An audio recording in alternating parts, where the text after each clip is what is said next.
Early morning 8కి 7:30కి మా friends నా location దగ్గరికి వచ్చారు. ఇంకా అక్కడి నుంచి అందరం కలిసి కింగ్డమ్ మూవీకి అయితే వచ్చాం మేము.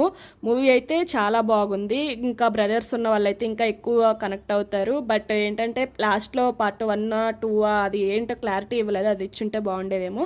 ఇంకా టిఫిన్ చేసేసి ఇంకా అందరం ఆఫీస్కి అయితే వచ్చాము. ల్యాప్టాప్ అసలు ఆన్ అవ్వట్లేదు. ఇంక ఇష్యూ వచ్చిందని నాకు అర్థమైపోయింది. ఇంకా టెక్ టీమ్ దగ్గరికి వెళ్ళి టికెట్ రైస్ చేసి ఇంకా ఆ రోజంతా నాకు అదే సరిపోయింది. అసలు భలే చిరాకు ఈ కంపెనీలో ల్యాప్టాప్ రీప్లేస్మెంట్ చేయాలంటేనే. ఇంకా ల్యాప్టాప్ అయితే కొన్ని సబ్మిట్ చేసేసి ల్యాప్టాప్ రిటర్న్ ఇచ్చాము. ఇంకా మళ్ళీ న్యూ ల్యాప్టాప్ తీసుకోవడానికి ఇంకొక రిక్వెస్ట్ రైజ్ చేయాలి. దానికి కొన్ని రూల్స్ ఉంటాయి. సో అదంతా చూసుకునేసరికి ఇంకా ఈవినింగ్ నాకు 8 అయిందేమో. ఒక కంపెనీస్తో పోల్చుకుంటే దీంట్లో ఎక్కువ రూల్సే.